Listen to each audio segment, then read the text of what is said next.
आम जो बर्तमान अच्छी ये हूँ गोटे रास्ता जो रास्त बर्तमान देखो पानी बर्तमान चित्र आप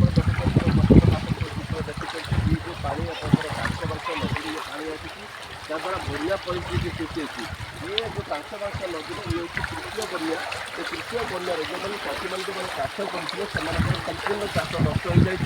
जहाँद्वारा आम किसी चाषी अच्छा अगर आप केते एकर चाष करते कौन स्थिति अच्छी कौन कौन स्थिति आम जमी दलादारी सब पकड़ सब नष्ट हो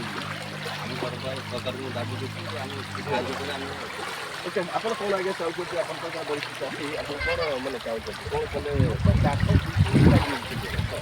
जमी जाइए पूरा तोड़ी पकड़ी तोड़ी फुटने जाइए चाष पूरी कर किसी बात नहीं ये पानी छाड़ू छाड़ू आई 15 दिन एमती 20-25 दिन है पानी बुड़ी गई ये केते फुट पानी अच्छी बर्तमान 5 फुट रास्ता उपर 2 फुट पानी चलती मैंने आप